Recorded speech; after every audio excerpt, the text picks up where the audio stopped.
Everyone in chat, be cool, be cool. Everyone pretend like this is the first time I'm doing this, and it went perfectly the first time. Okay, right. So, Deltarune Chapter 5 comes out in 2 weeks. By the time you see this on YouTube, it'll have been out for a while, but it comes out in about 2 weeks where I'm sitting right now, which is the only reason why I'm recording Witch Hat Atelier instead of playing Deltarune Chapter 5. But as we go into this reaction for Witch Hat Atelier Episode 5, I'm going to try not to think too much about Deltarune Chapter 5 coming out in less than 2 weeks. I'm going to try and think about Witch Hat Atelier instead, which is going to be hard because Deltarune Chapter 5 is coming out in less than 2 weeks. But if you haven't been along to one of these reaction recordings before, the way that it works is that I don't want to put the whole anime up on screen for you because that's illegal. You're not allowed to do that. So I'm going to rely on you to put the anime up on your own screen for me instead. By means of you have the anime on your screen, I have the anime on my screen, and I'll give you a countdown. I'll say 3, 2, 1, go, and then we'll both go at the same time, and then I'll say 3, 2, 1. Pause whenever I need to yap about something, which happens with some frequency with this particular anime. And that's the way that we'll stay in sync. You'll also have subtitles that you can see on screen, as well as a timestamp that should be helpful for you in terms of synchronizing yourself to more or less where I am. It's always a little bit inconsistent because, you know, that's the nature of files and stuff. But yeah, it's inconvenient for you. It's convenient for me, and that's the way I do it because this is my chill out, relax, and do whatever the fuck I want channel, not technically my main job.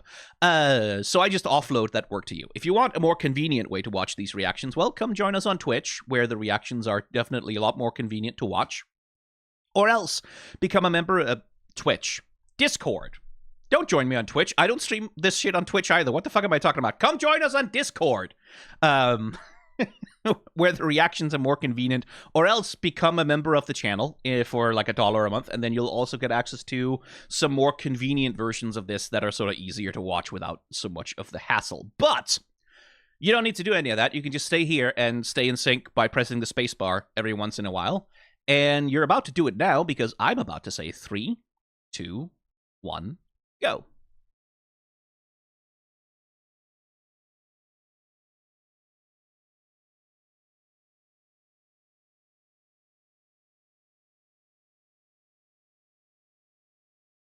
Oh, you're showing off.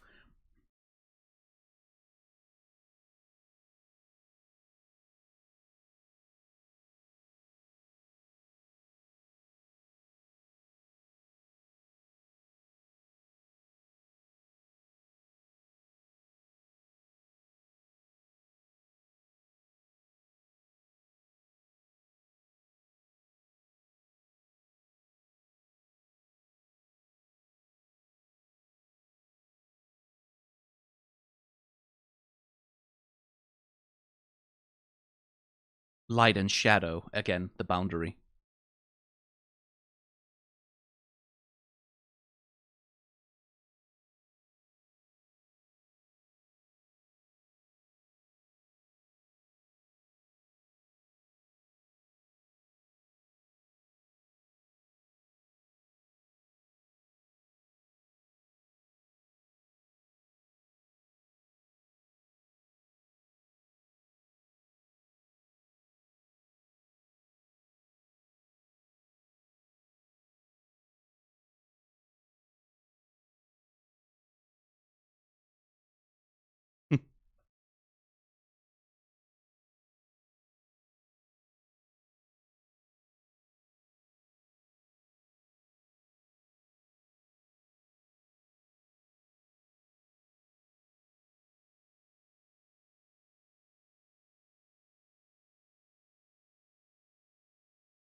Three, two, one, pause.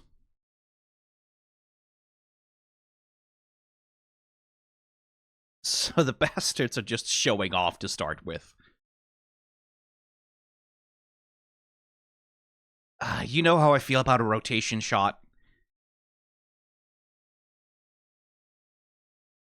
As far as I can tell, this is...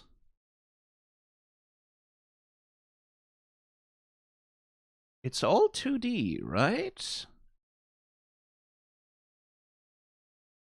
Maybe... okay, so I'm reasonably convinced. Like, you look at these elements in the background here. As the camera progresses, as we turn, you can see that the elements in the background don't actually turn, right? Like, they don't actually change their geometry in response to the camera angle. So, like, those are 2D flat elements that are just being scrolled across in order to create the illusion of rotation. I'm not 100% sure about the buildings in the, like, all of the stuff in the background. That could conceivably be done with 3D. I don't think so, necessarily, but it's hard to tell from here. But the thing about this, right, like, this way of doing a rotation shot, where, like, the whole background of the whole room is spinning, this is classic. If you watch Disney's Snow White, one of the innovations that Disney created for that movie, but also just for their animation production in particular, is their use of this, like, really complicated thing called the multiplane camera, which I think we've talked about before. Which essentially is you take a transparent animation cell with some part of the foreground on it, and then you put that on one plate. And then underneath that, you have another plate where you put another cell, and another plate with another cell, and another plate with another cell, and then a cell with wherever the animation needs to go, and then another cell for the background, and a cell for back. Like, so you have all these layers, right, of different bits of different cells of stuff for the animation, and then you position a camera on top of it all, and then you can photograph each cell of animation being moved independently. And one of the things you can do with that is you can do, well, exactly what they're doing here, where you have these elements in the far foreground that are scrolling by really fast, and then slightly less in the foreground scrolling by slower, and then less in the foreground scrolling by slower, and then the background scrolling around at various speeds as well. And you can create this very convincing illusion of a rapid rotation. And that's something that Disney showed off in Snow White and the Seven Dwarfs. It's like a party trick for that movie. And they invented, like, a whole specialized, really complicated mechanical rig to make that work. Obviously, they haven't needed that to make this, because, you know, we have computers nowadays, but the technique is functionally the same. It looks like we have, like, 3 or 4 foreground layers of the buildings, all scrolling relative to one another. And then here in the background, 1, 2, 3 or 4 background layers, maybe? Hard to count, because it's hard to see the exact separation between them. At least 3. Maybe more than that. And they're all just, like, there's no actual rotation happening, right? Like, the actual assets aren't actually rotating 3-dimensionally, as you can see if you pay attention to the geometry of them as they scroll by. They don't change, they just move. But when you have that many layers scrolling and parallaxing relative to each other, you get this beautiful illusion of rotation that they're then drawing the dragon around. And the rotation of these elements, and this is again a thing you can see, is like the rotation of these elements is every frame, right? Every single frame, the background and foreground objects all move, but the dragon only moves every other frame. And the smoke only moves every other frame. So you have this slight desync between the motion rates that also again helps that illusion. The smoothness of the rotation against the slight jaggedness of the character's motion, like, it helps it all work better. And again, this is the sort of thing, like, in terms of production time, well, I mean, it's a fairly simple background. It's a bunch of boxes with a bit of lighting on them that's probably fairly quick to produce with a bunch of copy-pasting, but it is the sort of thing that, like, if you wanted to get an effect like that, the quicker, cheaper, and easier way to do it would be to create a 3D scene, most likely. But they're doing it with, like, a very old, essentially analog technique, just, you know, performed in a digital medium, and it gives it a special feeling. Like, it makes this rotation feel... This doesn't feel like a 3D rotation, right? Like, it feels like something a bit else. It has that 2D vibe, right? Like, that thing that 2D animation can do. Here's a fun shot as well. Essentially, this is mimicking... You see this in movies sometimes, right? Like, where they'll want a dramatic shot of characters running, so they'll put, like, a glass plate down and then put a camera underneath the glass plate and then film upwards. They're mimicking that here, but having the animators have to animate the characters from below, which is, like, a complex move. And you can see that they're even doing camera lens distortion, right? You can see how the straight parallel lines are being curved, as though they are being curved by... like a close wide-angle lens or whatever of a camera that you would put underneath a plate like that to get a wide shot up like this. So they're emulating a lot. Like, in the same way that the rotation shot is kind of emulating that old Disney technique, this is sort of emulating an actual film technique where the animators have to pay attention to the lens distortion of the camera when they're drawing the characters moving within the frame. I don't think they necessarily... do that 100% consistently, but you can kind of see, like, these choices with where and when the characters kind of bulge a little bit out towards the sides. And then Koko tripping, and they really have to... What an awkward angle to draw a character from. What a strange angle to have to draw a character from, right? Like, I've drawn characters from many angles. I have not often drawn them from directly below, as they're stepping on the camera and falling over.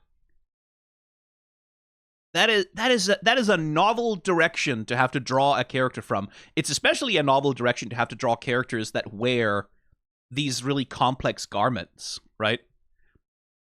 The cloak and, like, the skirt, and... That must have been a novel challenge for the animators to do this shot. And it works, right? It's a dramatic shot, but... Damn.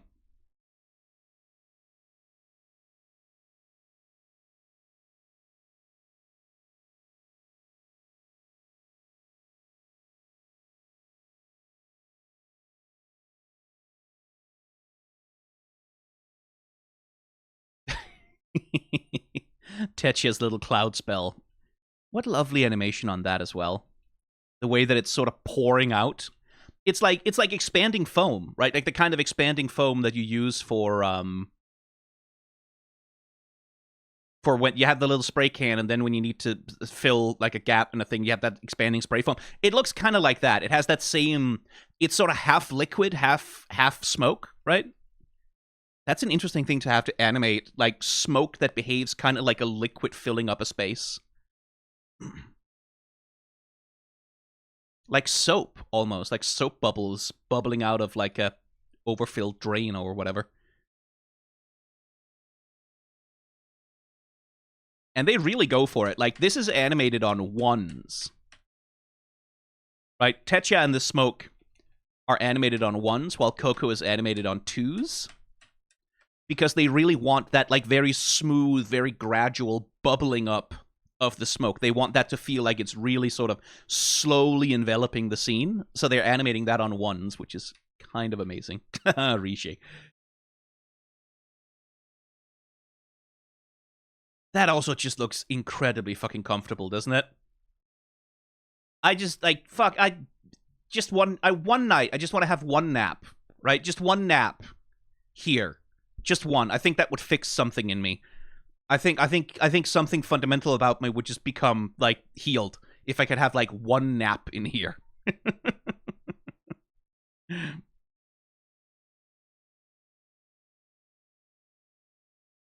Yeah, again, you see the motion aesthetic of the cloud bits, right? We have, like, sort of the wobbly blah, blah, blah of the stuff in the foreground here, and then the background is just kind of slowly rising. Like, it's just slowly kind of rising gently.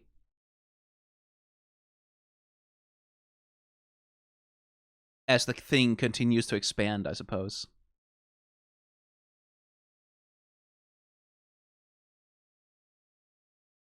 And I like the little heart-to-heart between them here. I like that the response to the miscommunication between the two of them is that they sit down and they have a conversation.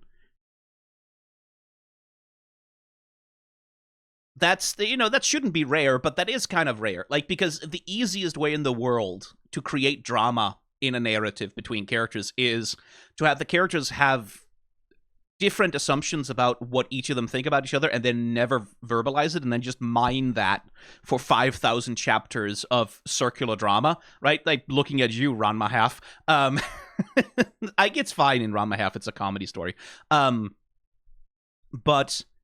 I do like that Tetsuya has the presence of mind to understand how Koko feels and to address it directly and take responsibility, right? And it's like, no, I am older. It is not fair for me to put the blame on you for something that's not. Especially because that's something Koko really needs to hear, right? Koko really needs to have that support from the other, like, students in the atelier. Because she feels like such an outsider.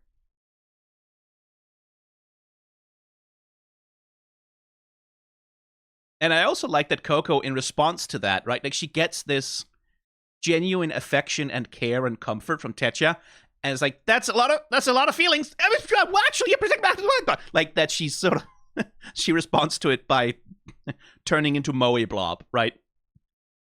And going on a yappy little rant to try and displace her emotion, right? To get whatever feelings she's got inside of her out.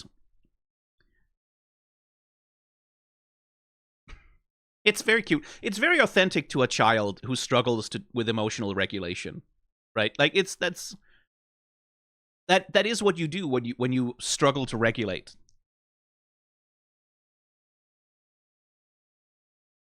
And then there's Agot. What a way to enter the scene, too. Just like, what? Just walks. MK walking her way into the cloud. Do people still know what MK walking is? Am I old? Is that an old reference that only I understand? Okay, so MK walking is a term from fighting games from way the fuck back when. It comes from Mortal Kombat, right? In Mortal Kombat, the original arcade games, the AI cheated. Because that was the only way it could beat the player, is because it was shitty. So the AI cheated, it just read all your inputs, and occasionally the AI would just decide that you don't get to win now, so it would start walking towards you, and literally no matter what you do, it would block perfectly, counter you, and kill you, right? And the AI doing that, walking towards you while being completely impossible to do anything to it, that was called MK walking, because if you could do that to another player, that was a fucking flex, right? But you know that when the AI was doing it to you, it's because, oh, you're about to lose a credit, because the machine wants you to pay some more credits in order to progress through the campaign mode. And so when you see a character pulling that move in an anime where they walk forward without flinching and they just kind of like bash away or deflect any move that comes towards them and move forward heedless of any obstacle, you can call that MK walking, because that's what it is. I think probably fighting game players have another word for it these days. They have words for most everything. Probably a 62185 Ryu Dragon Install forward gambit, some bullshit like that. Who knows? But I do like that Agot's way of entering the scene is just to kind of pop up and just walk forward as though the obstacle doesn't exist. That's very in line with her character, isn't it?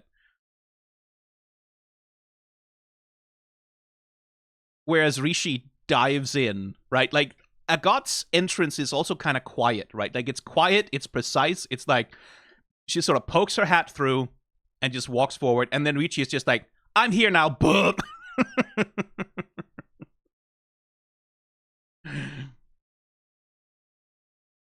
Right? Tactful, calm, precise, and then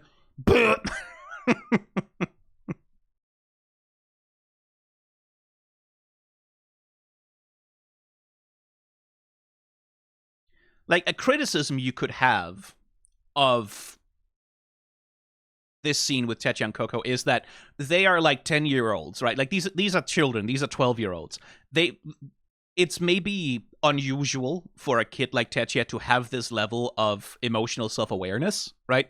You could sort of you could level a critique at that, right? Like that's one thing about, like, I hate miscommunication plots, but part of the reason why I hate them is because they're realistic.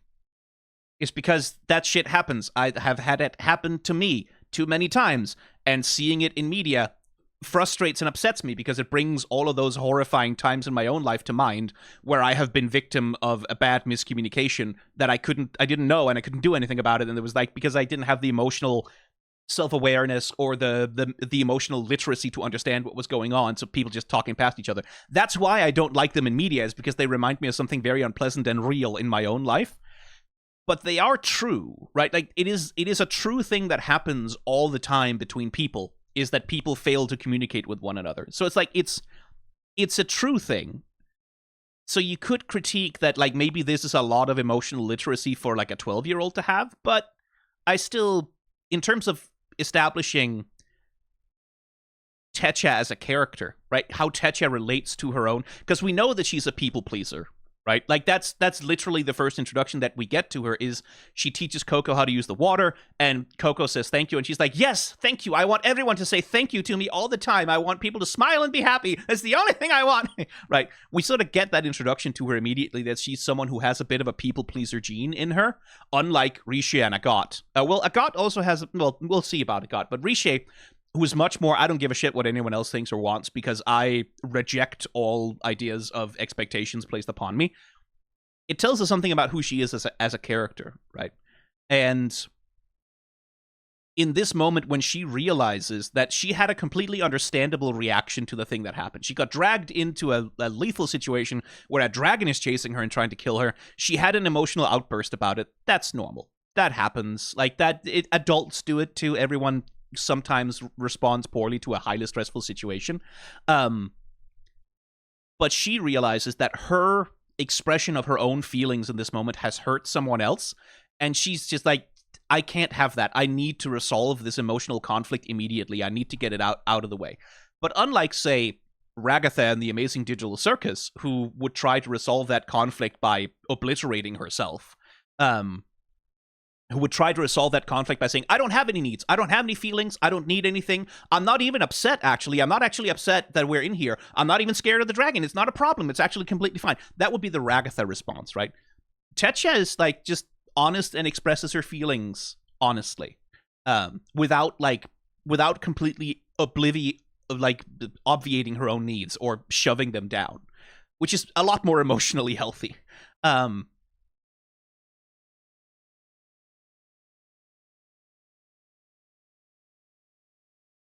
I do like that. Like that's a more healthy way to be a people pleaser than poor Raggy. Anyway, let's see now. 3, 2, 1, go.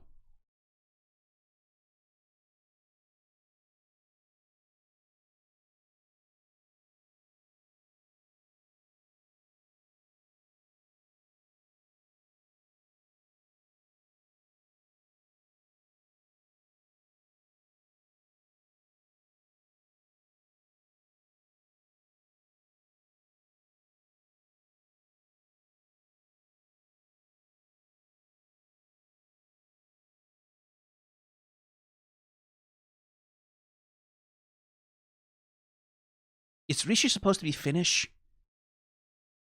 Or Estonian?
Overruled, Agot.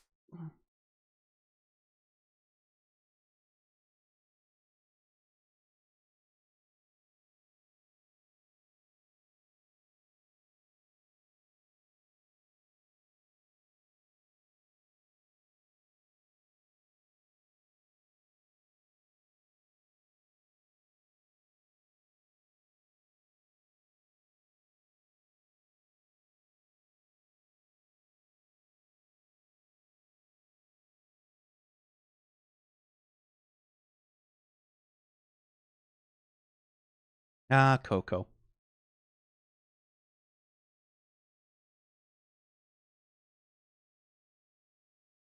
Well, your lives, but...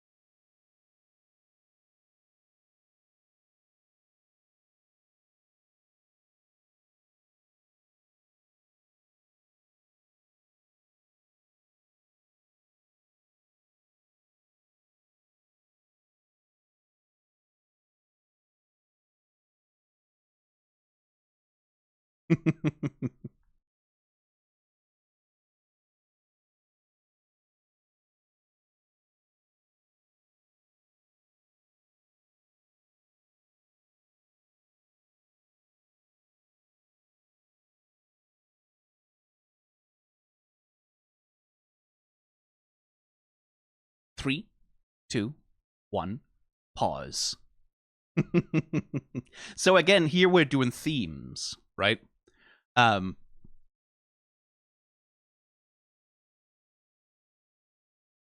Coco's wide-eyed, childish, naive optimism, right? That impulse in her that no one should get hurt or be made unhappy by magic, right? That the purpose of magic is to make the world a better place for everyone, right? That it's not for violence, it's not for harm. And again, we're dealing with this idea of Koko as the light, right? Like Koko as the sun.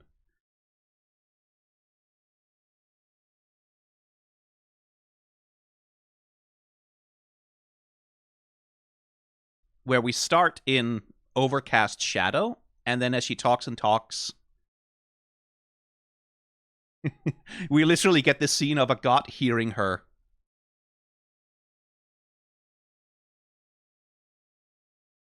And turning around and seeing the light. Also, yes, gay, homosexual, gay. Like they are roommates after all. We know this. They are canonically confirmed to be roommates.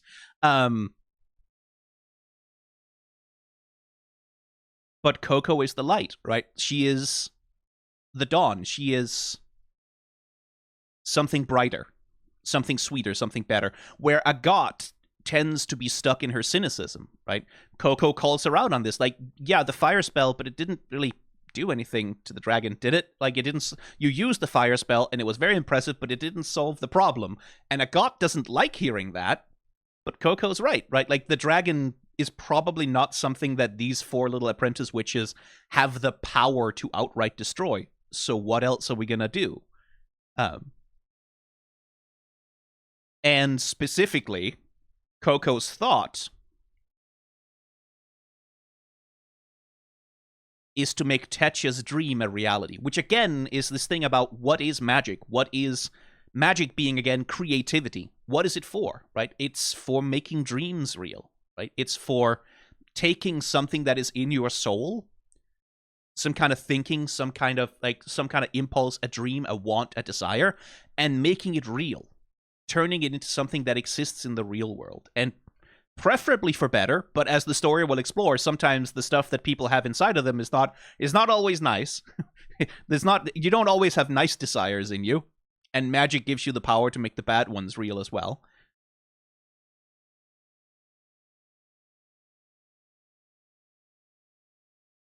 And again, as Ricci accepts the idea that Koko is putting forward, oh look, bright light. Just all of a sudden, right? Because Koko is the sun.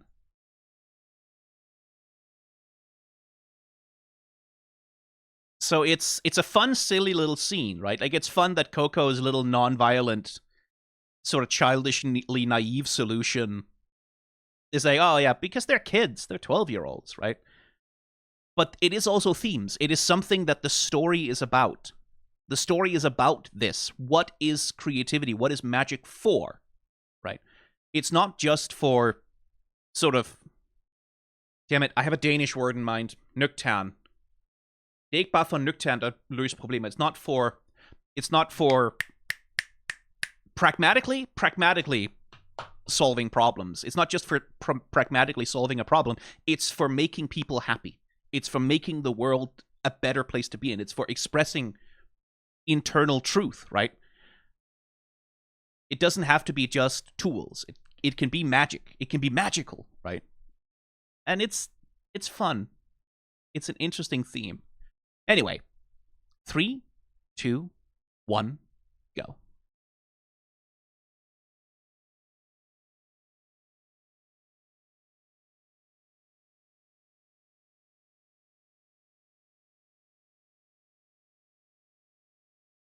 Boundary between light and shadow. Koko comes out of the shadow into the light with the others because she has felt so much outside and now she's being invited in.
Light and shadow boundary. I'll call it out every time it happens because there's so many of them. And they're being used so deliberately.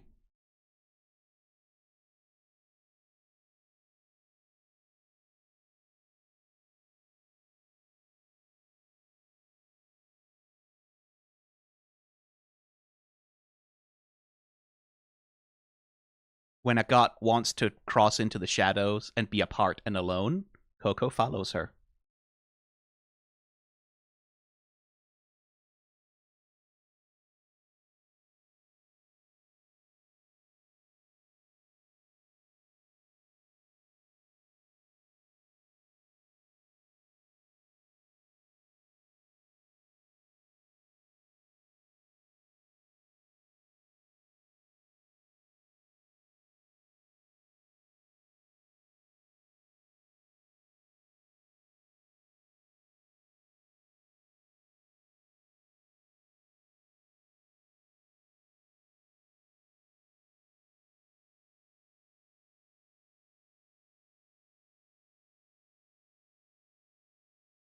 Ooh, three-dimensional rotation on the pillar, but the background still wasn't.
Oh, look at that background.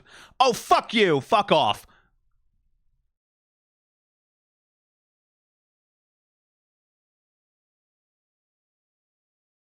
Oh, we're showing off.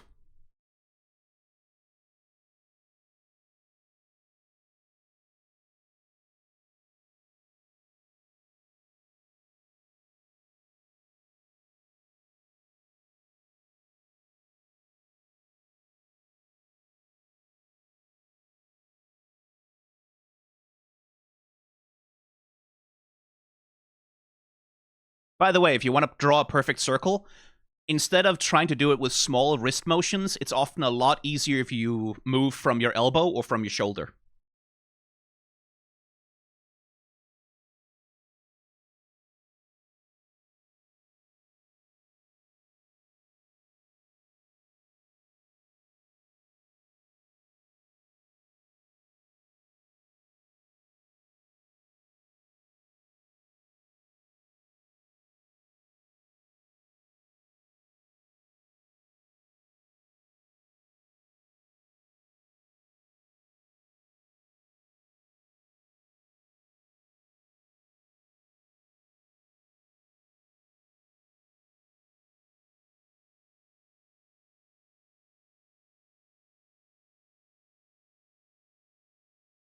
Oh, piss off.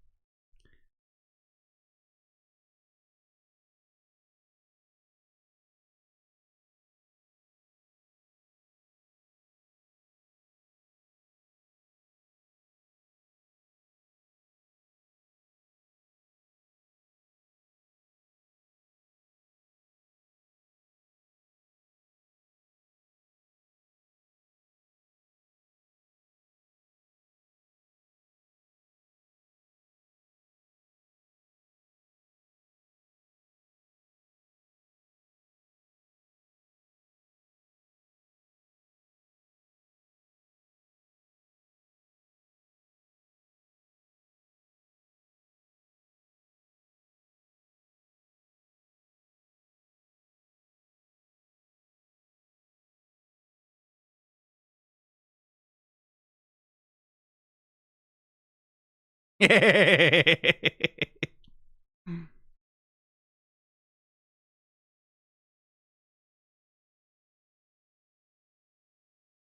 got to agree. Reach. 3, 2, 1, pause. Oh, they're showing off. Fuck me, they're showing off.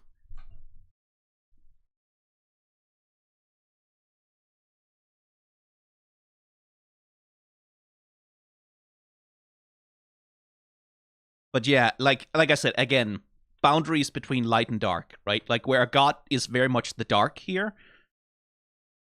And there's definitely, I think they're also working on a yin and yang sort of thing, like a sort of Taoist duality sort of situation where it's not that light and dark are opposites so much as they are two halves of a whole kind of vibe.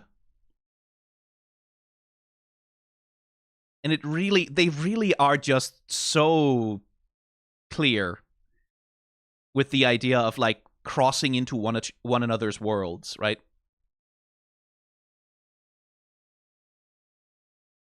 Agot tries so often to alienate herself from the others. And Koko refuses to be alienated. And also just like, I mean, I was a fucking young artist, right? I remember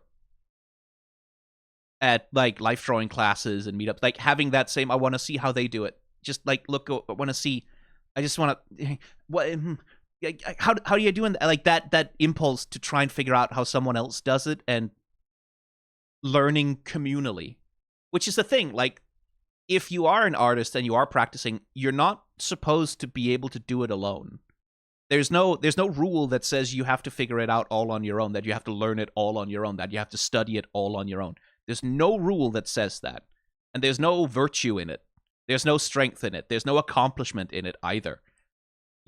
What you really ought to do, the smart thing to do, the fun thing to do, is to find a community of artists who are like you and draw with them.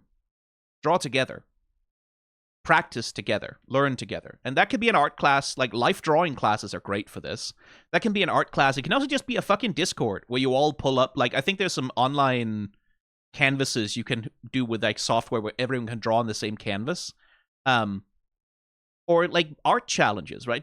Like we all like everyone draw a version of this and then everyone help each other. Like, I promise you, especially if you struggle with burnout, especially if you struggle with motivation or feeling it unable to get yourself to draw, add a social element to it.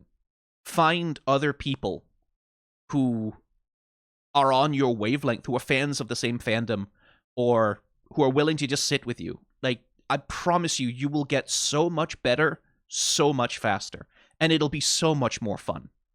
Rather than sitting there alone with like an art book or like a practice book and trying to just do exercises and exercises and exercises. Because, like, yes, sometimes if you want to develop, like, really high-grade professional skills, there's definitely a bunch of self-study that you have to do, a bunch of exercises and, like shit that you have to do. But bring the social element into it. Find friends that you can be artists with. Join Art Fight, which is coming up soon, where it's just people drawing each other's OCs at each other. And it'll be 100 million times more fun. I promise you, it'll be more fun. You won't be exhausted by it as much, and you will learn so much more. I cannot stress to you enough how important the communal aspect is in art, and I'm so glad that Witch Hat Atelier is showing it off.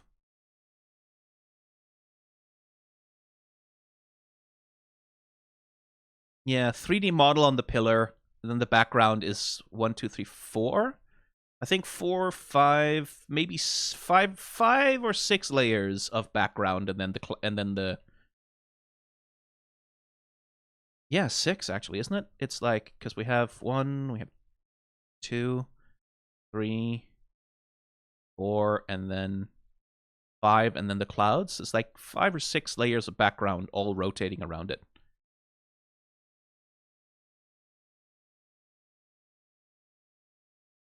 And again, the association between Koko and light, right? Literally, Koko lights the light, and then Agot gets a light bulb moment. Okay, let's have a look at this. First of all, 2D animating the background just to show off. You didn't even need to have a camera move here. Well, you kind of did. You kind of had to have the tracking shot, but still.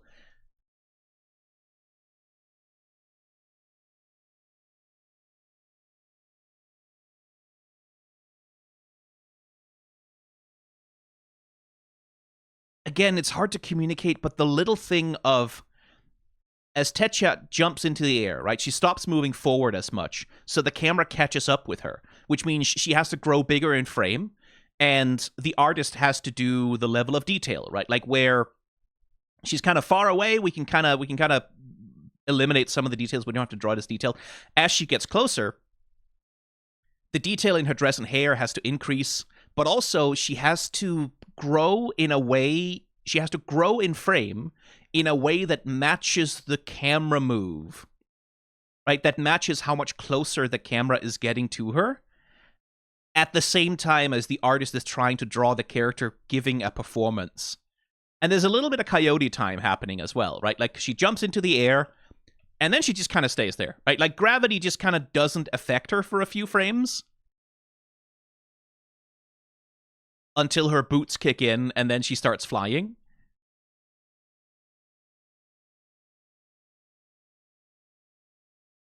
And there's little things here, too, like, Tetya and Ricci are both going to activate their Sylph shoes, but they do it so differently, right? Like, Tetya jumps up, heels out behind her, and then kicks forward off of the air. I just bumped my microphone. Kicks forward off of the air. Ricci does it a different way. She jumps, lands with her feet down, and then she sort of takes off from there. So they have, like, different flying styles in the way they handle their Sylph shoes, which I think is lovely.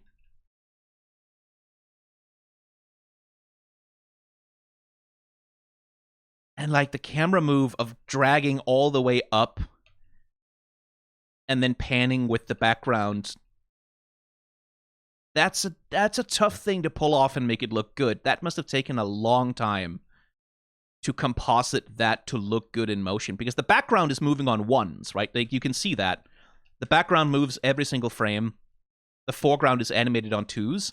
So you have to pick how you're going to align the foreground with the background and make it move in a way that looks consistent in motion. And is it completely perfect? No, because it wouldn't be. But damn, it looks good. Like, there is a slight jerk to it as we come up, and then whoop, there. There's a little lurch as we come up over the stairs that doesn't 100% work with, but it, yeah, god damn. And just the choreo here. Like, there's such good choreography in how they move through the space. Like, Tetya coming down, Sylph shoes, swoops over to one side, and then Koko follows as she, like, leaves the frame. She leaves frame left. So they're moving in the same direction out of frame.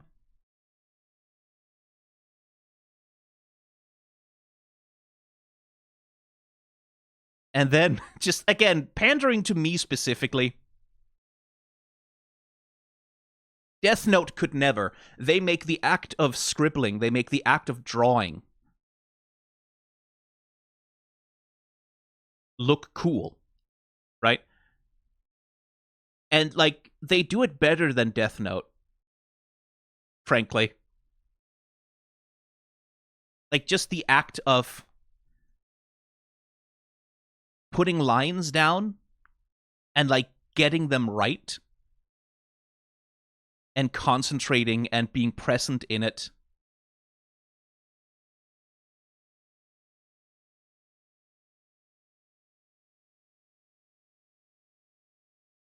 Pen ready, hover, focus, and then do the sweep.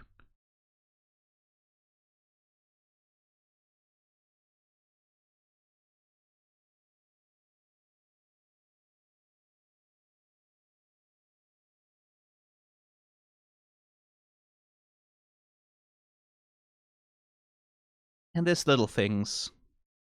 Koko has been on her hands and knees practicing. You can see that, right? You can see it on them that they've all been on the ground, scribbling, drawing, like they've been in the sand and the dirt.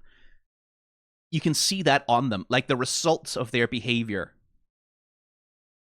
on their costume, which is extra detail. Like, every single one of these little scratches, every single one of those little dirt marks, that's extra detail for the animator to handle, right? Like, because the animator has to animate all of that shit moving along with the rest of them, which is why in a lot of animation, like hand-drawn animation, oftentimes characters don't really get consistently dirty, right? They don't really have little smears. Like, they'll get dirt on them, and then they'll pick it off, and then the dirt will just be gone, and it won't stay on them, because it's a lot easier to animate a clean character than one which is dirty with a whole bunch of, like, things on it. So I do appreciate this attention to the fact that it is a grubby activity that they're doing.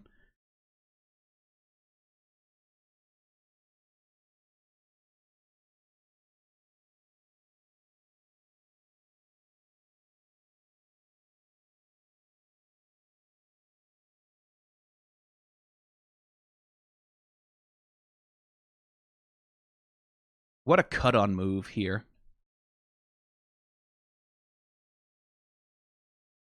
Deep foreshortening as it, like, really deep into the foreground and then back out. So smooth. It looks perfect, right? It looks perfect. The size relationship with the camera angle is perfect.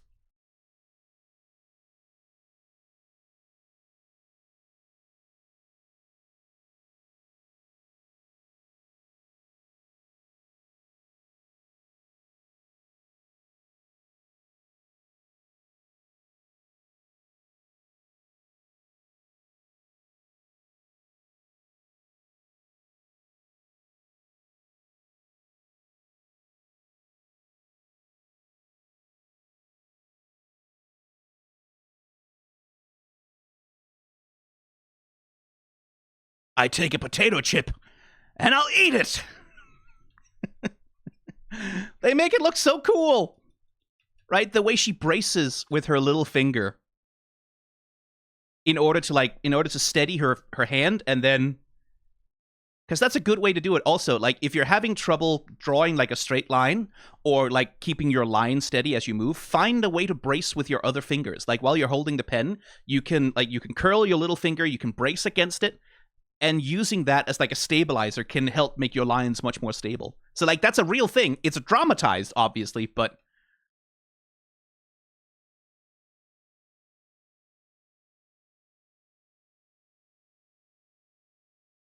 I just, like, artists, they fucking, Witch Hat Atelier lets artists look so fucking cool. We're not cool. Drawing is not a cool activity. You look like a shrimped over little fucking like gremlin little motherfucker going, oh, I'm making them kiss. Like, that's what we actually look like. But Witch Hat Atelier is like a fantasy where we get to be cool for once. And I appreciate that.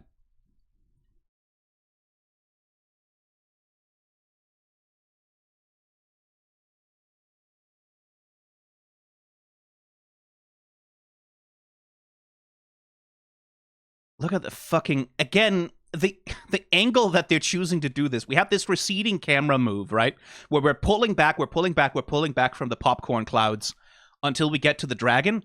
So how are they going to animate it? Oh, first of all, once again, you can see that we're doing the fisheye lens thing, right? Like, the lines are not straight, they're curving and converging, as though it's a GoPro, right? Like, as though it's a GoPro with its like sort of wide angle lens distortions. So we're doing that, first of all. Then we're doing 100 billion scribbled smear speed lines. And then, of course, rather than the dragon appearing from some easy angle, like from above or whatever, no, we're going to go under the dragon and under its fucking legs.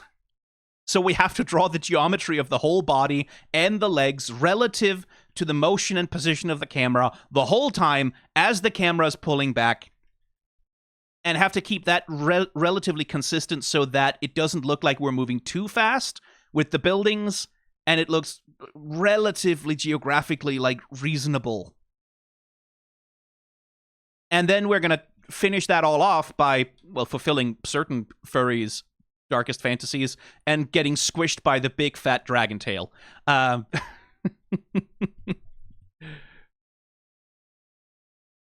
They're just showing off, man, and I love it. God damn.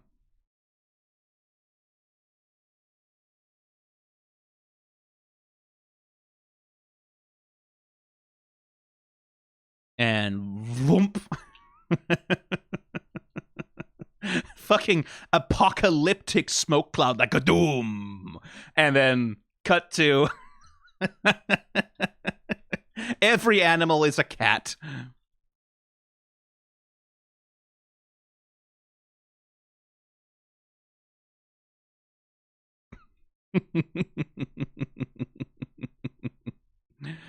uh, fun.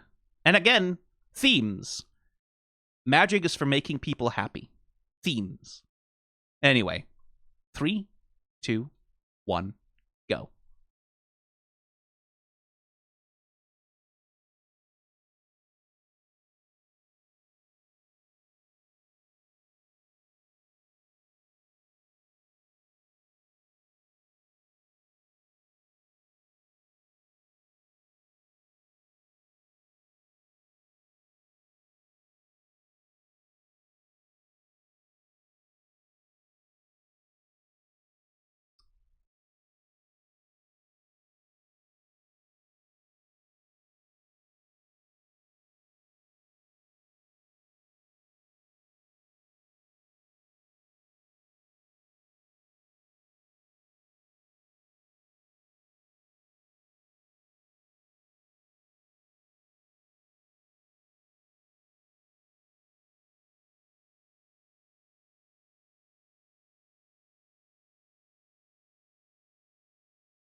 Guess they were removed at some point.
Suffer defeat by piss.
That's probably fine, right?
That's fine. Don't worry about it. Qifreys fine.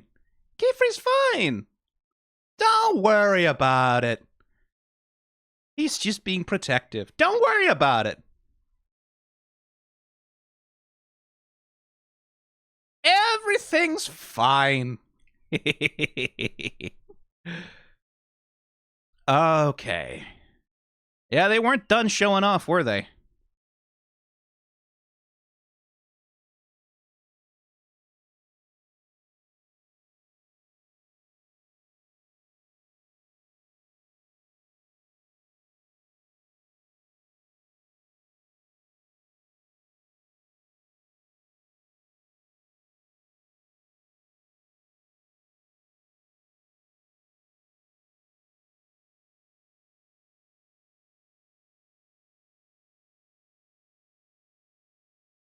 You can see the pacing of it, right? That we have this magic exploding, Qifrey jumps into the air, activates his Sylph Shoes, right? Then he hangs here for just a sec, and then very quickly he snaps onto Tarta to grab him, and then we get this another moment of time slowing down, right? Like where they just kind of stuck here for a little bit, and then whoosh, right? And that's the classic motion aesthetic that you get in anime. I saw a veteran animator once describe it as the rhythm of Western animation has a tendency to be straight lines, right? Like you have frame, frame, frame, frame, frame, frame, frame, frame, frame, frame, right? As a series of straight lines like that. And what he described is that anime tends to move on a series of slanted lines, right? So you have frame, frame, frame, frame, frame, frame, frame, but there is this tension inherent to the style of animation where rather than frame to frame to frame, you set up this tension that you allow to snap into motions.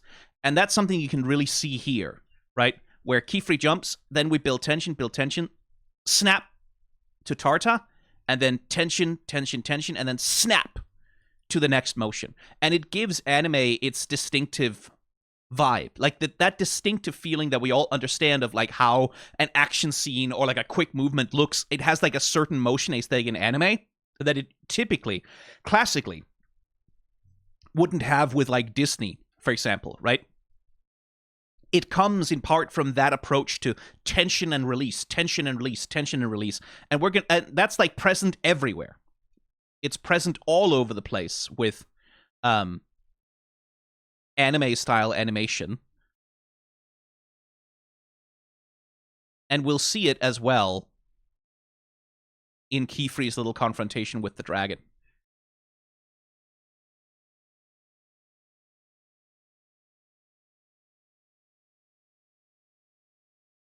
Man, the way they animate the dragon's tail moving across the screen here.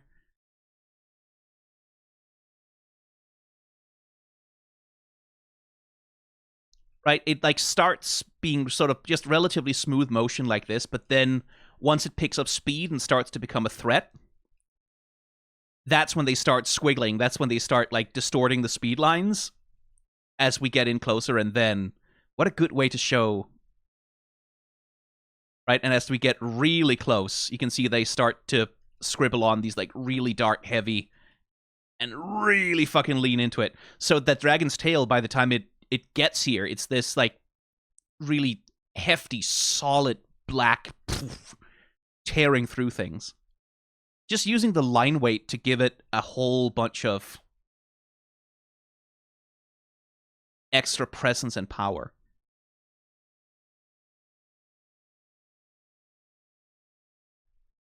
God, the dragon is animated smooth as well. And there's a change in aesthetic that happens, right? Like the moment that when the dragon was bouncing on the fluffy cloud, right? Look how well lit it is. Look how evenly lit. Look how colorful it is. What a little cartoon thing it looks like. How cute it is rolling around there, right? A rendering aesthetic of this thing as a pleasant, happy little bright creature. But once things shift, now we're back to these deep, dark, heavy, alienating shadows. Now, rather than a cute animal, this thing looks like a shark out of the deep, right? Like, it looks like something terrifying. Because they changed the rendering style to match the change in in vibe.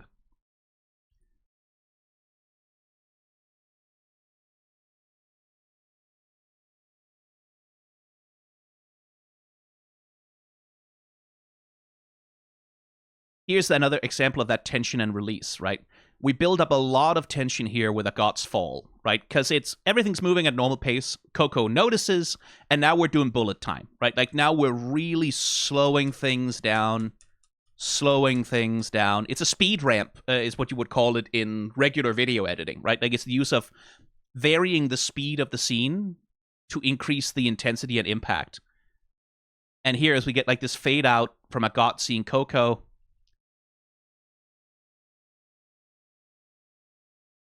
zoosh, all of a sudden she just kind of, after all that slow motion, she just kind of vanishes. That's also that thing about tension and release.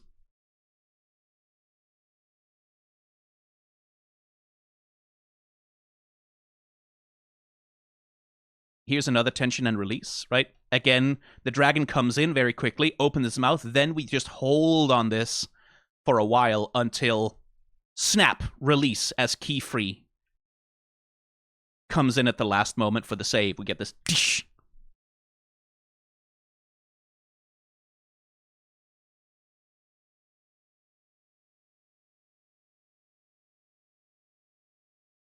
And when you actually look at him, the way that he's drawn here, right? Let me try and rotate that.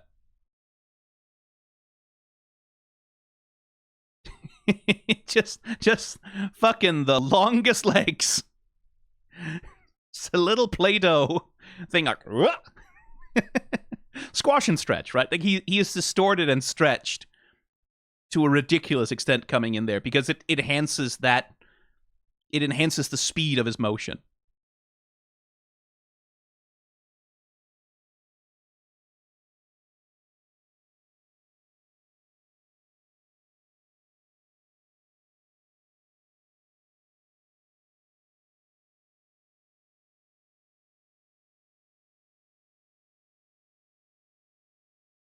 I know a lot of the Gojo girlies have been having kind of a crisis because like I've been seeing them posting TikTok, like looking between one and the other and going like, oh no, am I cheating on my husband? Because there's a new white-haired Bishonen in town. And this boy he has father qualities in a way that Gojo just doesn't. Gojo maybe has daddy qualities to some people, but this is dad. This is father. This is parent.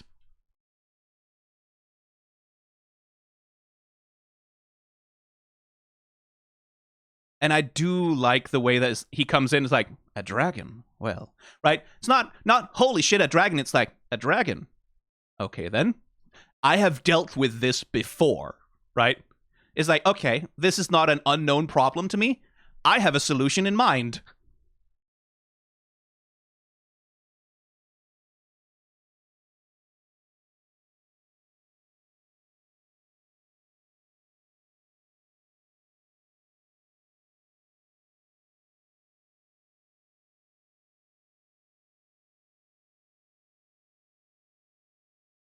Qifrey could raise your children. Gojo is best as the uncle who lets them play on his Xbox and watch horror movies. Yeah, I mean, like, Gojo could impregnate you, but Qifrey could raise them, right? That's the thing.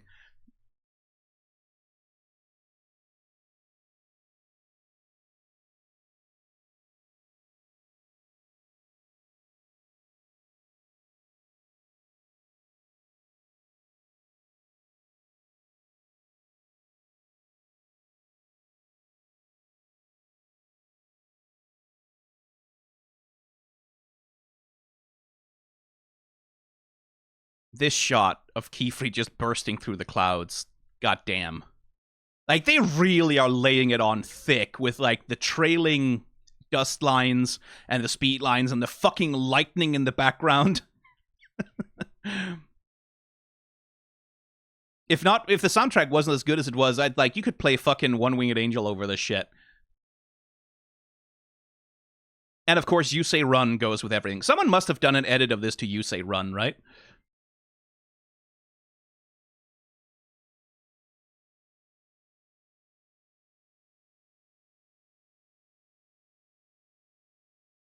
Drawing a fucking smooth curve under those conditions, god damn it, Qifrey. What kind of monster are you? Tension. Release.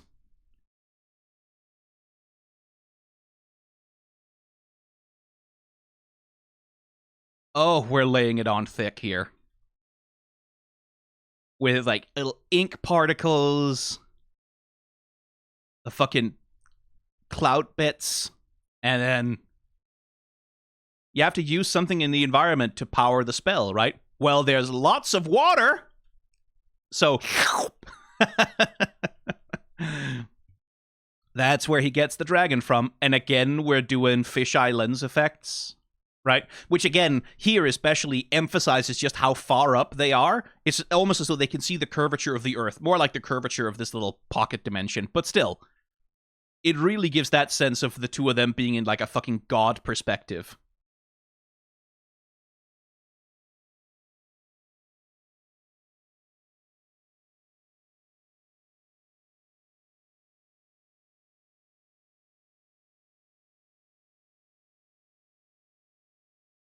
Interesting that they render it with all these little red particles in there. It goes well with the gold. Just, that's curious.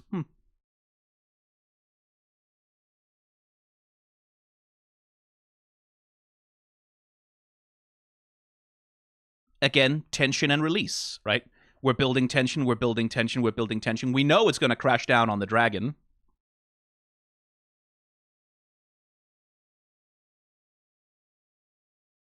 But tension, tension, tension, tension, and then gadunk. Poor thing. It's hard not to feel bad for it.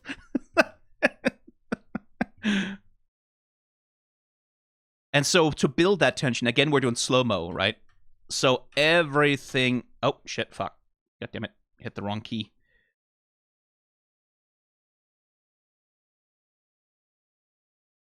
So in this slow-motion moment, everything animated on ones. This extremely slow, deliberate, gradual motion following the spiral motion of the spell.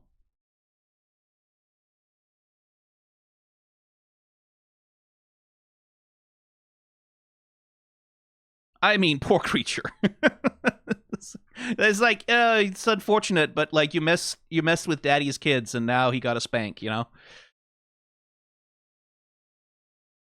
it's a protective father figure.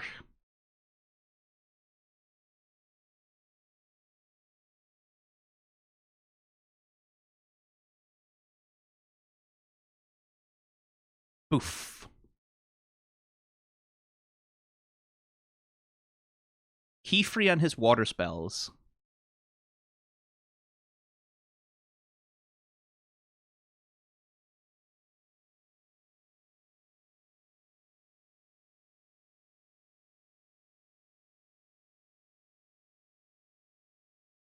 They do make it clear that it's not dead, right? You get to see a few, like, a few, like, but, you know, still.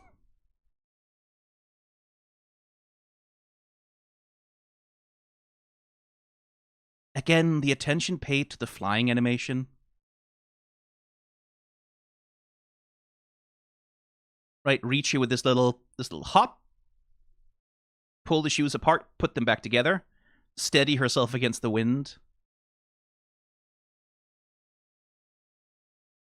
Right, pulls her gravity back, pushes herself forward to sort of steady. Little things.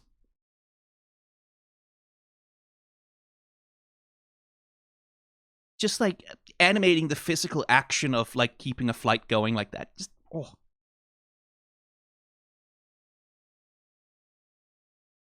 And then we get a little bit of the freaky shit with the brimmed cap witch.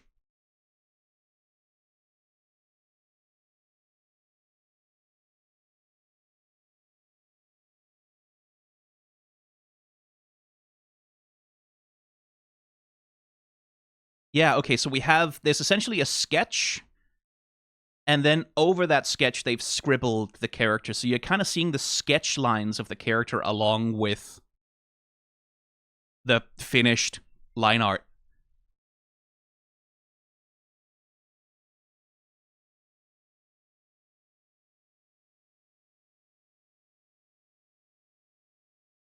Yeah, animating on twos and then using these big white sort of light surfaces to sort of give shape to Koko's face so we can identify her.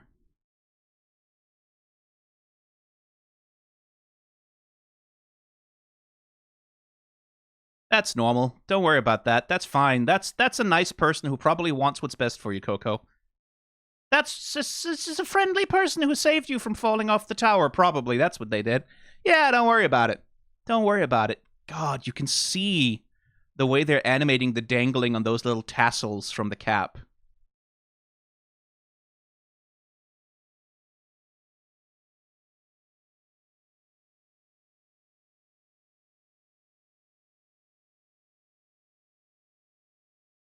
And then transition to a concrete shape.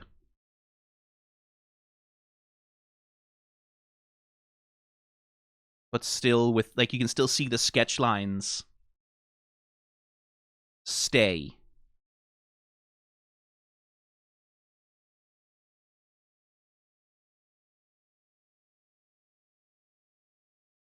And what a good way, like, you can tell here, what's being demonstrated is that this witch controls that world, right? Because they are putting it together. This is that world seen more or less from the outside, I guess. And then you can see how the landscape of all the pillars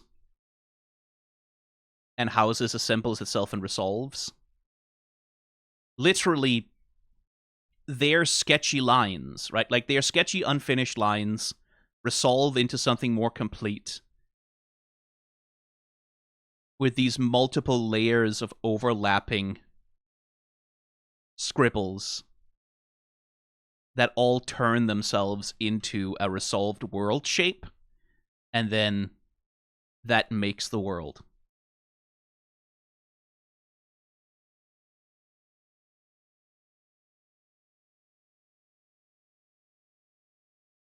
And it's all upside down.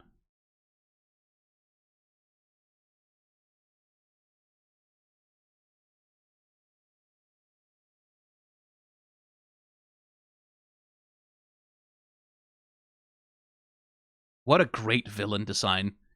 Like, just every time you see this character, it doesn't matter what they're doing, they just look unsettling. Everything about them just looks unsettling and weird.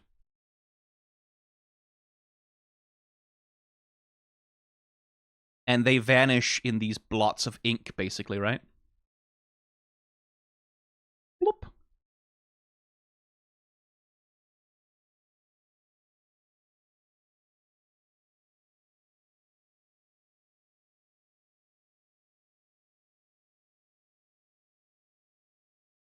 Again, great use of dirt, right? Consequences of behavior is that you get dirty and you get kind of fucked up and scratched. And that's what Koko focuses on, poor girl. She would. I mean, this is the appropriate time and place to cry.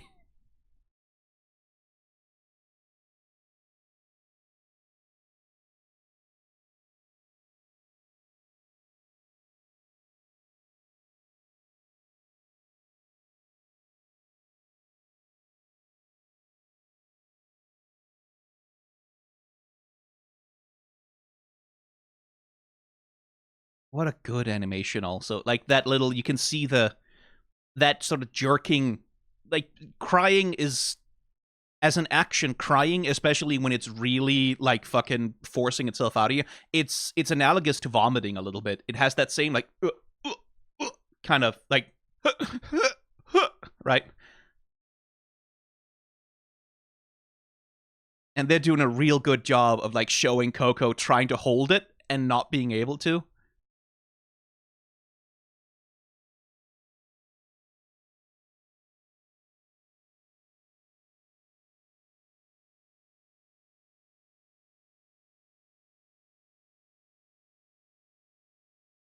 And the little move here of like, we're playing the outro, we're playing the credits, everyone's safe, everything's saved, hooray. And then, oh yeah, by the way, don't tell the cops. Oh, come now, I have to tell the police. Forbidden magic must be... All cops are bastards. Just cutting the music and being like, yeah, no, he means it. He means it a lot. He means it pretty seriously, actually. He's being quite severe about this. And then instantly afterwards, he's like, as poor Noah is sitting there like shaking, Qifreys like, well now, okay, let's go back. Is everyone all right? Okay, let's go have dinner together. Are you all fine? I think I'll prepare you a nice meal. Like, right back to being the gentlest dad.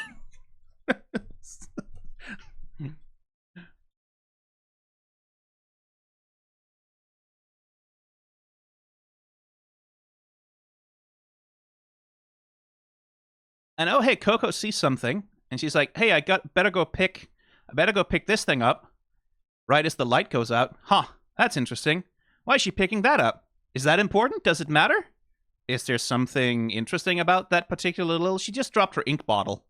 So it's probably fine that as she picks up the ink bottle, that's also the moment that the light goes out and everything goes dark. That's probably fine. I wouldn't worry about it. I wouldn't worry about that. I don't think the story is trying to tell us anything. Qifrey. Just the way he can fucking code switch from the world's gentlest dad to a problem. It's fine. Don't worry about it. Don't worry about it. Don't even worry about it at all. It's fine. It's completely fine. Ah, what a good show. What a good show. Fucking show-offs. A lot of them.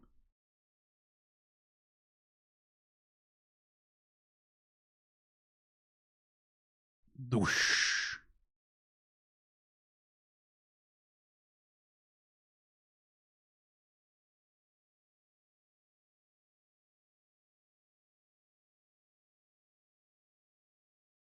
Yeah, you can see the conversion into literally he converts all of the clouds into droplets of water and then starts to bring them together.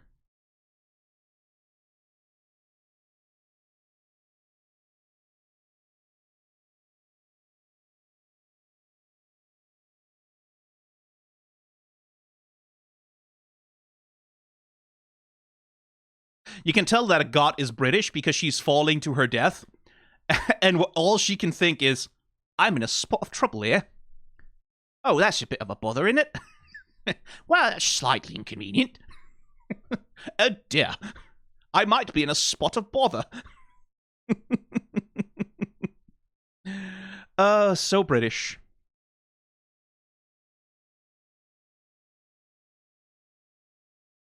And yeah, like, Qifrey delivers the Aesop, right? Like, he delivers the sort of moral lesson of the episode. You see, in magic, the idea behind a spell is as important as one's penmanship, right? That Koko, in having the idea, in having the creativity to think a way, right? Like, to think a solution up, and all of the kids, that is as heroic as being able to put it onto paper perfectly, right? Like, the ability to put a paper onto an idea onto paper is not like is not less valuable than the ability to have an idea, to have a good idea, and to express it is not less valuable than the ability to put the idea onto paper, right? It's, again, you need both parts, but you can't put something to paper unless there's an idea behind it. So, essentially, Qifrey saying you weren't useless, right? And of course, none of this is Koko's fault. Because, like, she didn't fucking cast a teleport spell on an alley to draw them into a death maze. None of it is her fault. As we've talked about, right? Like, Koko doesn't know what she doesn't know. She didn't know that it was even remotely possible for anyone to do that. Much less would she have any reason to expect that they would do it to her.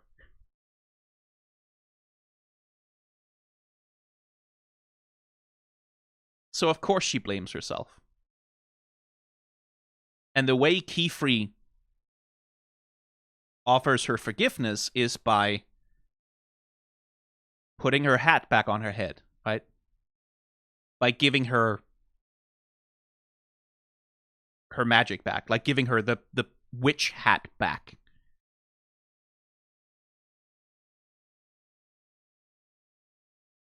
And again, it's this thing about bringing her back in, right? Like where Koko has been struggling so much feeling outside, feeling apart from, feeling like a burden, a problem.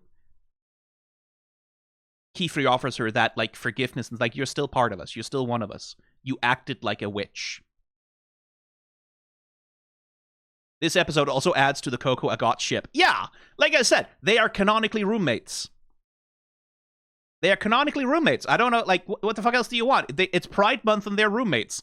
It's, how much more explicit does it have to get? It's a very valid ship. It's a very, very valid ship. And it's also, like, it's clearly built into their dynamic, right? Like, Koko is sun lesbian and Agot is moon lesbian, right? It's built into their dynamic that there is a very natural romantic dynamic you can build from the way that they relate to each other already, right?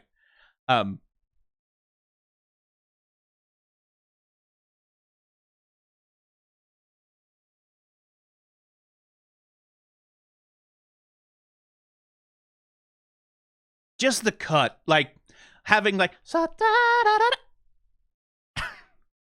good fucking use of music. Good fucking use of music.